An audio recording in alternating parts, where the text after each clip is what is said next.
here, if you will.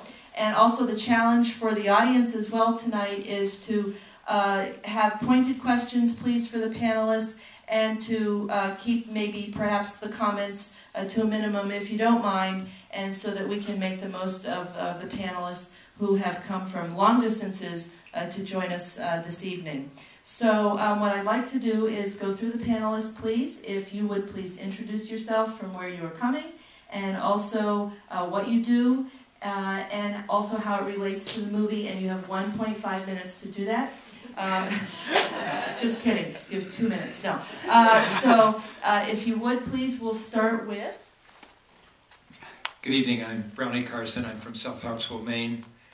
I grew up in the Shenandoah Valley of Virginia, and I spent 6 incredibly powerful days this past June participating in an event called the March for Blair Mountain with people in West Virginia and people from all over the country marching to try to protect Blair Mountain, which is the site of an ambush by coal operators' mercenary army of about 10,000 striking miners in the summer of 1921. Just a brief comment about the movie. I found it extremely powerful for lots of reasons, perhaps the greatest of which is it did demonstrate that citizen action, committed citizens, can really make a difference, which is what I found in my 27 years with a group called the Natural Resources Council of Maine. And I'll hand it off to Eric.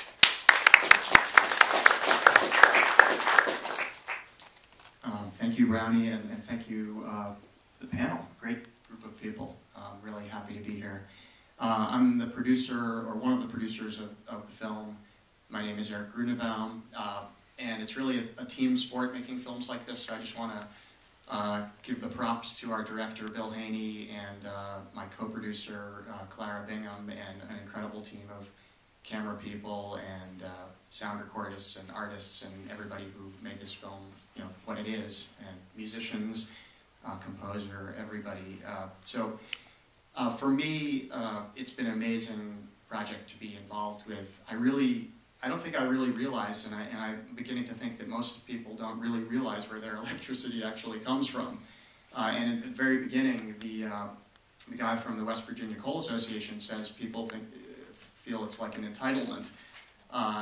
And in a way, they do, and they don't actually realize the impact. And it's not just in a valley like the Coal River Valley down in West Virginia, but it's all over, because these coal plants are all over the place. In fact, there's a 500 megawatt plant about 23 miles from here in Merrimack, I believe, and there's another one by Portsmouth, I believe, a smaller one. So actually I was at the Science Museum in Manchester earlier today, and the director there said that he sees coal plants going by, coal trains, excuse me, going by all the time in Manchester. So I presume they're going up to the Merrimack plant, and I don't know where that coal comes from, but you know, there's a fairly decent chance it comes from West Virginia or somewhere in Appalachia. So for me, you know, I think that's really if we can begin, and it's happening today, to gradually stop all those coal plants and stop them from putting their costs, all the externalities, the health costs on people, we can gradually slow down the growth and actually stop coal. And the replacements are here today, and they're cost effective. It's not fusion or something that we haven't invented yet. This is real today. You know, solar and wind are actually less expensive than coal if coal has to pay its true freight. And one of the things I'm doing now is working on a project to turn this into a science museum exhibit, because I feel like that's a place where you can get people in a neutral setting. They don't have to come out to the film.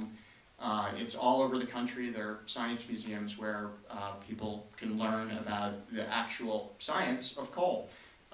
It's amazing that it doesn't exist. So that's kind of my current, that and working to build some businesses that are creating the alternative forms of energy is kind of where I'm headed with this. So this film has been a powerful experience for me, and it really learned a lot, an eye-opener, and thank you guys for coming out, and I'll pass the mic on. Thank you.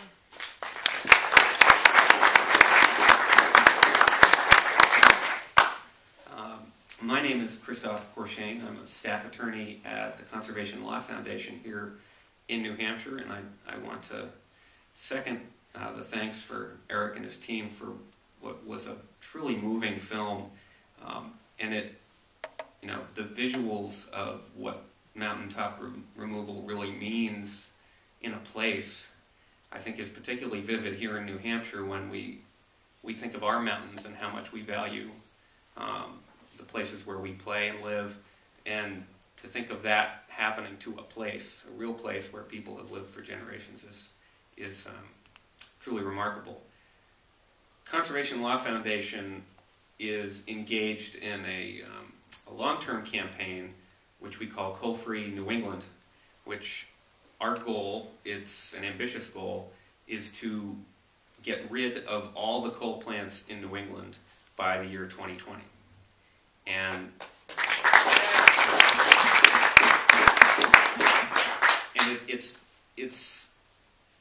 I came from the private sector as an attorney where I practiced for 6 years, and when I spent some time looking at this issue in a serious way, what was surprising to me is that that goal, which sounds very ambitious, is doable. And one of the main reasons it's doable is what Eric was just talking about in terms of technology turnover to renewables and other forms, you know, other better forms of energy is not only possible, but that's what the market is telling the coal plants in New England. That you are the old, inefficient, essentially, you know, above market costing sources of power.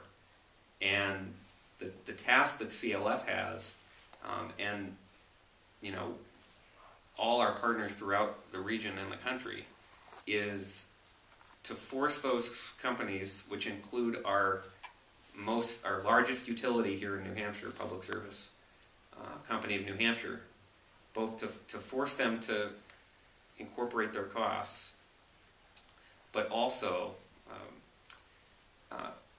deal with the market from which Public Service Company of New Hampshire is shielded by some of the same political forces that Eric was talking about are in play in West Virginia. So I'll leave it there, but I'm thrilled to be here, and thanks again to Eric for his film.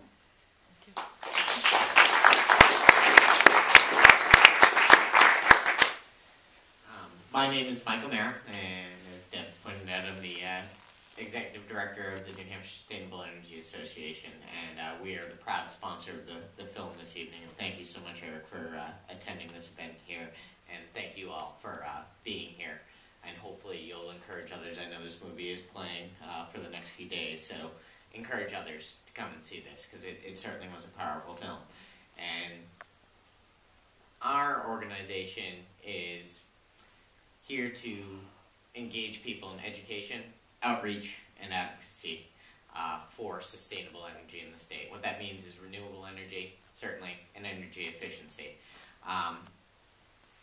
To me, it's certainly the images of the mountains destroyed, very powerful images, the images of the folks trying to deal with the environmental conditions that they're put in, the health problems that they're dealing with, very moving to me. To me, the most powerful moment in that film was really when Robert Kennedy and the West Virginia Coal Association representatives sat there in that diner, and he's talking to Robert Kennedy and says, well, what are you guys doing up here in the Northeast? You've come down here and told us, you know, don't mine our coal, don't do stuff. What are you guys doing in the Northeast? That's where an organization like ours comes in. And what we're trying to do is make sure that we start using the resources in the state of New Hampshire, the renewable resources in the state of New Hampshire, to start providing our energy needs. Right now, 7% of the GDP of New Hampshire immediately leaves the state to pay for coal, to pay for oil, to pay for natural gas. Meanwhile, we've got the sun, we've got water, we've got biomass, we've got wind, we've got all the resources in place here to start creating our own energy and stop preventing that environmental destruction down in West Virginia. We have an important role to play here, and that's part of what our organization tries to do. So with that, I'll pass it on to Jim. Thank you. Thank you.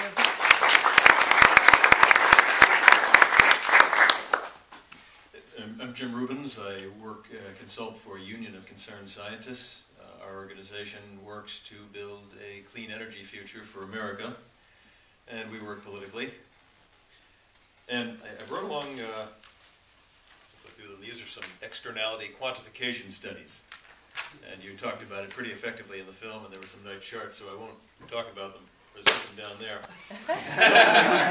Those are all published within the last year and a half, and you did cite the numbers pretty well. But I'm going to make some of them graphic and bring them home. One of them is likely to be statistically associated with the climate change that is caused by coal pollution, the carbon dioxide put in the air. The storm Irene. Up in my area, I live in Hanover, New Hampshire, 3 shopping malls in West Lebanon were closed by that storm. They're still closed. It's about $12 million in damage. The state of Vermont got hit right in the center of it. It's about $1 billion of damage. Now, is it caused by coal? We can't point the cause and effect finger at that, but we can say that it's highly correlated with the fact we're warming up the atmosphere. There's 4% more moisture in the atmosphere over oceans globally now, and therefore storms are more intense. So some of these externalities that are now paid for by you and I, not just people in West Virginia, but those of us who live here in New Hampshire, are these storms. Intense storms, precipitation events, are now 67% more intense than they were in 1970 in the Northeast U.S. Across the U.S., they're about 20% more frequent than compared to 1970. The Northeast is the center. We're the eye of the storm, more or less, in the intense storm events. You've seen them. We've had multiple 100-year floods here in New Hampshire. They're killing people in New Hampshire. The coal particulates coming out of these plants, the 600 plants in the country, they're blowing these PM 2.5 micron particles with thallium and mercury, and they're killing 138 people per year in New Hampshire. Killing 138 people per year in New Hampshire. That's the data. The droughts, the lower IQs, the coal that we buy for our power plants. Actually, Union of Concerned Scientists did a study on this. We spend, this is 2008 data, we spend $133 million a year importing coal. $78 million a year of that coal we import for our public service company and plants here comes from Venezuela, a sworn enemy of the United States of America. It doesn't come from West Virginia. That $78 million, more than half of it, comes from Venezuela. We're buying coal from our enemies. I won't go through the externality costs, but if you put those costs into the cost of coal power, you see the ads now telling us that this is our cheapest cost of power. If you put it into coal, it depends on whose numbers you believe, and they range very widely. It would add to the cost of your coal power between 40% is the lowest number in the published data, and the more mid-range data goes all the way up to tripling the cost of coal power. That number you showed in your film there, the 20 cents per kilowatt hour, making coal completely uncompetitive. When you add up the premature death, the lung disease, the kids who go to the emergency room, people who can't go to work because they have breathing problems, and they're here in New Hampshire, tens of thousands of them. When you add up those costs, you wind up making coal the most expensive form of power that we have in the United States. Get to a conclusion here. What can we do about it? We've talked about that in the film and both other people here, but one of the things we can do, actually 2 of them, we have a presidential primary going on here. This is the first one. We have presidential candidates between now and sometime in December, when we have the primary.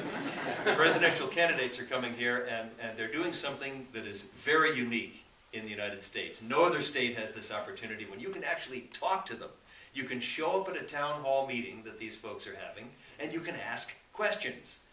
And I am amazed at how few people in New Hampshire, we do it way more than other states, but how few people do this. Please, I'm begging you, when these candidates have a town hall meeting, show up and ask them a question. You'll find that almost every single candidate showing up here says we need to burn more coal. Almost every single one of them. Even though it's killing us in the state, even though it's our most expensive form of power when you really cost it properly. please show up at these town hall meetings and ask them how they can voice this. Every single freshwater body in our state of New Hampshire has a fish advisory on it from the mercury blowing in from these coal power plants. Now, here's the second thing you can do. I'm going to wrap up here, but I'll wrap up. The second thing you can do is tomorrow at 2 o'clock, tomorrow at 2 o'clock at the Bow High School, Senator Kelly Ayotte is having a town hall meeting. She doesn't have a whole lot of them. And the House of Representatives in this country has passed bills to eviscerate the environment, the Clean Air Act you talk about in the film, that has led to the cleanups we've had so far. We've cleaned up about half the pollution so far. The other half we still got to work on. The House of Representatives has passed bill after bill by significant margins to wipe out, stall, and delay some long-delayed rules we need to clean up more of our coal-fired power plant pollution. The Senate is right on the cusp. They're almost 50-50 on whether these bills will pass in the Senate or not. Our state senator, used to be the Attorney General, litigated on behalf of the EPA to protect these rules. Now is a swing vote. Tomorrow at 2 o'clock at Bow High School, you can have an opportunity at an open town hall meeting to ask a question, and she has not yet determined how she'll vote on a bill. Get a little technical, it's called the cross-state pollution rule. House has passed a bill to wipe it out, or delay it more, and we don't know how she'll vote yet, and she hasn't specified how she'll vote yet. Please show up and ask her, encourage her to think about some of these issues you've heard today. And if people in this room here don't do that, it's not going to happen. And that's tomorrow at 2 o'clock at the Bow High School. Have I made that pretty clear? And I'll just make a little bit of applause for Congressman Charlie Bass. He's one of 4 Republicans in the House who voted not to gut the EPA's rule on mercury, delayed now for 20 years. The cross-state ozone rule, smog rule, delayed for 6 years now. Thank you. Did he vote on that today, or was it yesterday? That was about 2 weeks ago. Okay. Charlie Bass voted about 2 weeks ago. Okay. One of 4 Republicans. What about today's vote on the EPA that just got passed by the House? I can't answer that. Okay. We do need to know how both of them voted, because that was just a vote today that they loosened. Charlie Bass is not a moderate Republican.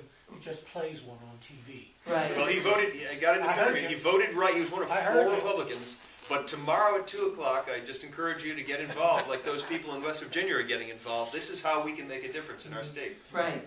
Okay. So we're going to open this up. Thank you, Tim. I love the enthusiasm. So we can go so many different ways with this. Obviously, I think there was a vote either today or yesterday in the House of Washington, and they did pass to loosen the EPA so that the pollution regulations, as my understanding, are not going to be as tight. So we need to see how Bass and Ginta voted on that. We can also talk about the Bow Power Plant and Merrimack and all that kind of stuff. But anyway, let's open it up to you folks. Again, please ask pointed questions. Reduce the comment, and let's make use of the experts that we have up here, please. So, yes, please. How do you get this movie shown, and how can I help get it shown? The DVDs actually. Repeating the question. Oh, how can you get the movie shown, and how do you get a copy of it? Okay. Within a couple weeks, actually, the DVD is coming out, so anybody can get a copy. And it will be streaming on, I think, Netflix and maybe some other services also. And in addition to that, universities and nonprofits can buy a copy, and then with it they get a public performance license, which means they can show it to as many times as they want to larger groups of people. So those are the main ways you can do it. I mean, if you live in a place where there isn't a theater that has shown the film, as Brownie was saying, you can encourage a programmer at a theater to show it at the theater. I mean, that's kind of a grassroots thing. We work with theaters, which are businesses fundamentally, so they have to say, we want your film. But since the DVD's coming out very soon, you'll have plenty of opportunity, and other people will. Yeah, Colleges can get it, yeah. Yes, sir. I wanted to compliment you on the film. I've seen a number of coal films, and this is the best one so far, so thank you very much.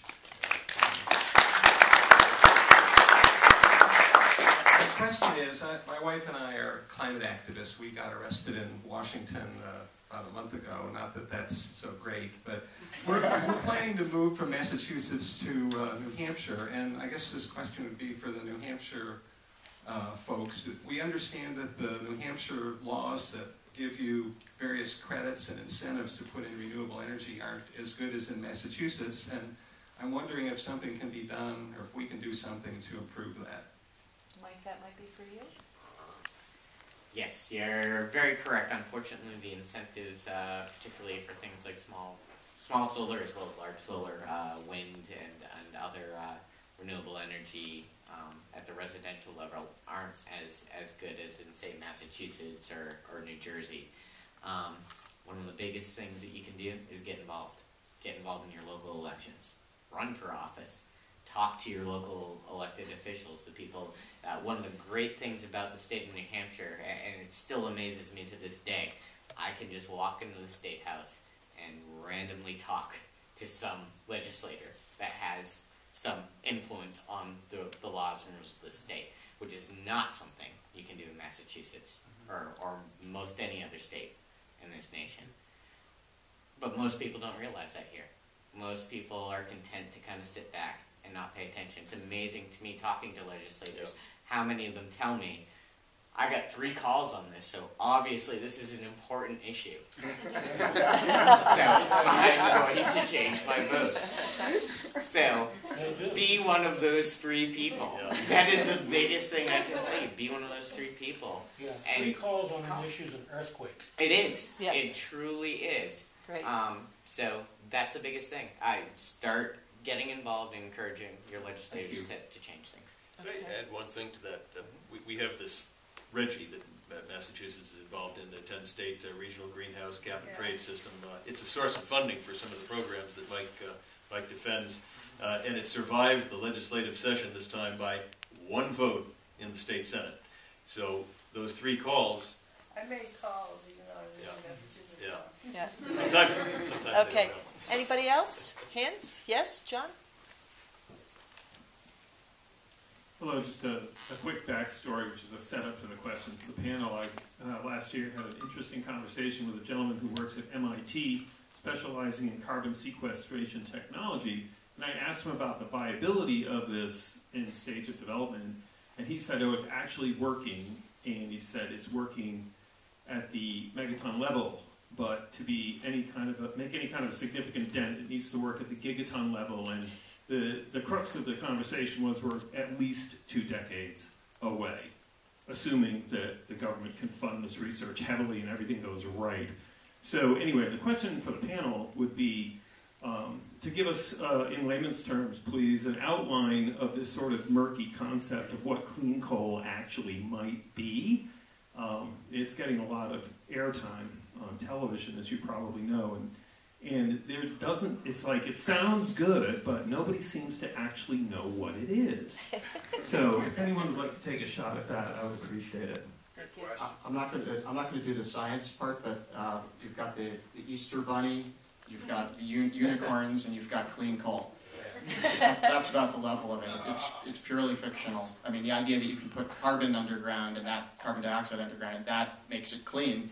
You just saw there's a lot of other stuff in that coal. It's not just the carbon dioxide. And one other fact that I've been told is that you'd have to build the infrastructure that we have for petroleum in this country that was built over 100 years. You have to rebuild an infrastructure that size in order to sequester the carbon. So it doesn't make any sense when we have renewable power here that's already cheaper than coal. It makes absolutely no sense. That's my opinion. It's why we didn't really even consider it, because it's a fictional idea. But I'm going to hand this over to somebody else. I can just mention that sometimes people talk about clean coal and they're talking about carbon sequestration and ways to reduce the carbon impact of burning coal in power plants. More frequently you hear clean coal being referred to, and what they're talking about are retrofits of existing coal plants that make them marginally more efficient, that decrease the amount of emissions that come out of those plants, those emission rates. And the truth is that even clean coal, the best clean coal with those more efficient boilers that have been redone, and scrubbers and other forms of control, and I'm pretty sure that even public service wouldn't call a scrubbered old coal plant necessarily clean coal, but they will try.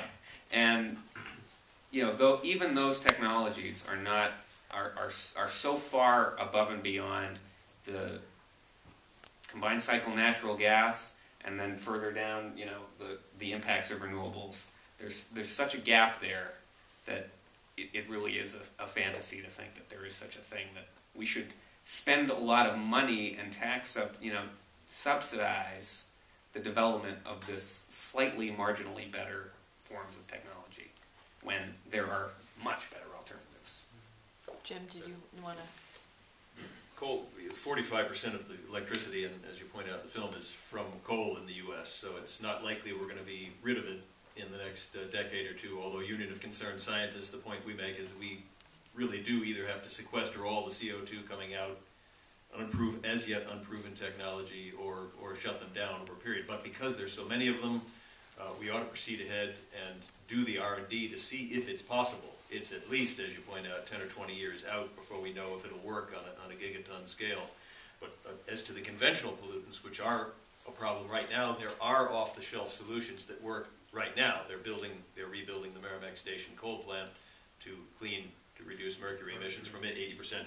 We can reduce 43%, just a nice data point, we can reduce 43% of the lung health-related damages from coal, all the coal plants in the U.S., by cleaning up just 45 of those 600 coal plants. It's the big ones that are the oldest grandfathered, non-compliant plants.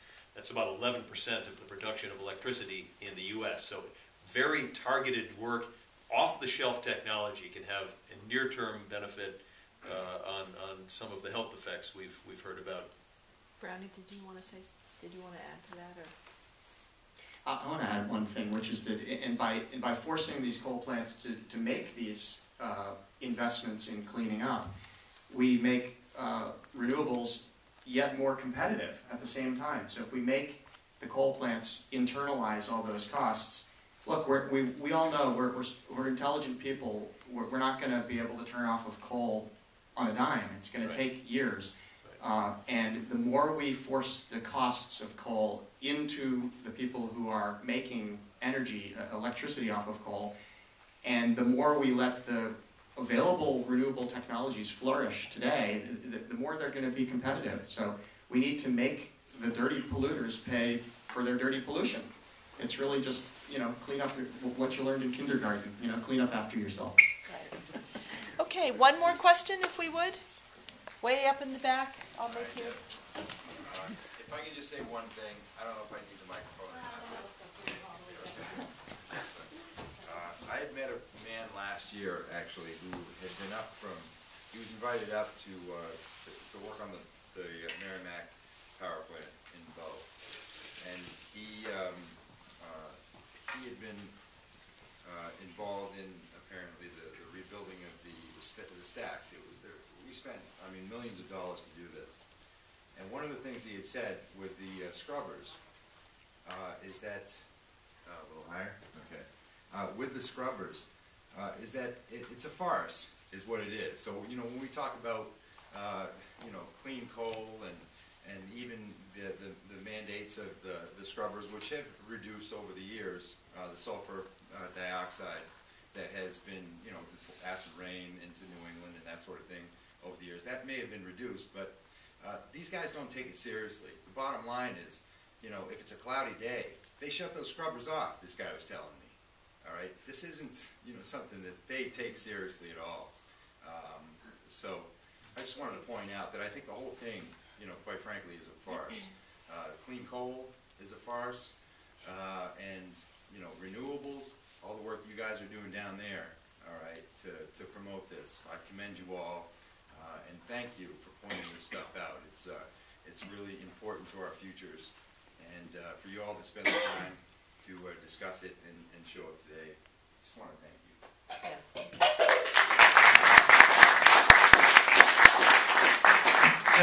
Just a brief response to that.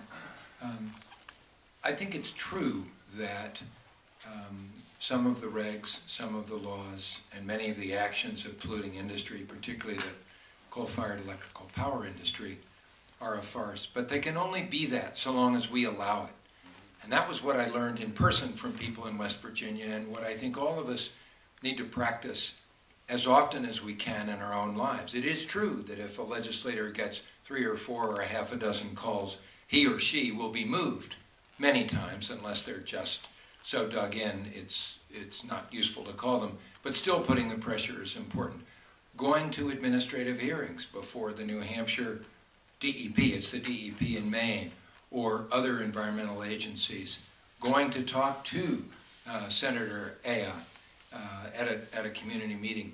That's how we can force these facades to be torn down and make our voices known. And I think ultimately, I'm an eternal optimist. Those who know me well would acknowledge that. But that's how we can force environmental improvement, and I think that's how ultimately we're going to protect the mountains of West Virginia and our own health and the well-being of our own children. So thanks for coming out. Yeah. If you would just like a last comment for the evening, that would be terrific. Thank you for coming out. I don't have much more to say. That was really nice, what you just said, Brownie, and a nice note to end on, which is really activism. And activism isn't that hard. I mean, I've been pretty active in my neighborhood in Cambridge, where I live. And it's amazing what you can do just by making a few phone calls, sending a few emails. They don't hear from a lot of people, so just do it. You know, take a few minutes every week and try to do something, especially if it's somebody's on the fence, like Ayotte, it sounds like, on an issue. That's when, you know, hearing from people will make a big difference. So, thank you. Great, thank you. Sure, thank you, and thanks everyone for coming to the film. And I second the calls for paying attention and paying attention to the politics. I'm going to just make a completely shameless pitch for the type of work that CLF does, which is a little different than traditional activism, which is that we're right now suing public service over its over violations of the Clean Air Act at Merrimack Station. That work requires a lot of resources, a lot of staff time, and will be the type of work that sets up the opportunities for the public to make a difference in the future.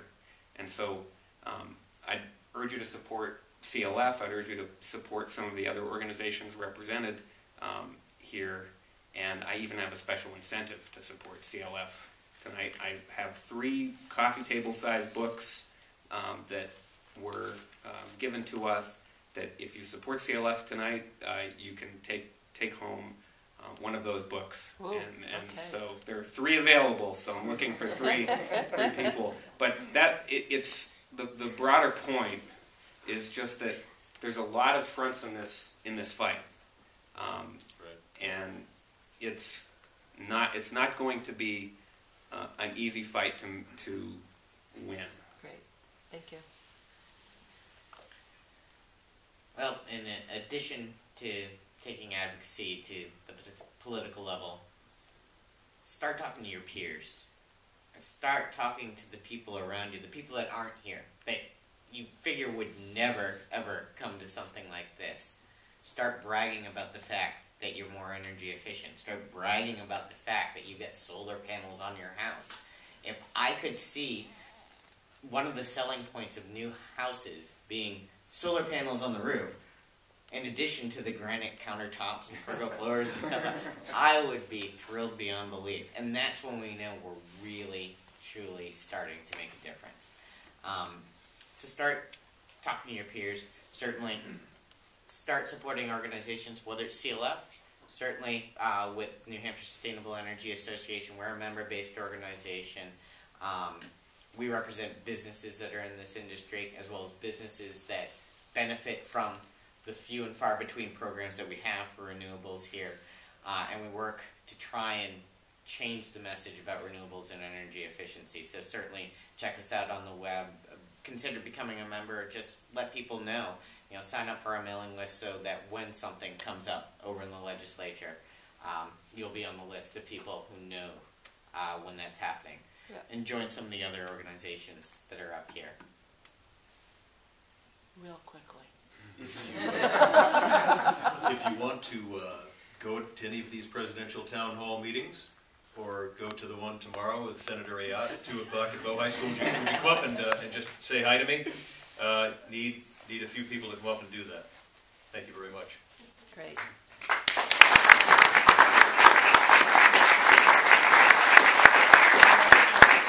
Thank you all for coming this evening, and I know sometimes it's like preaching to the choir, but you're the choir, and so now you're to go out and sing to everybody else at Bow High School tomorrow at 2 o'clock.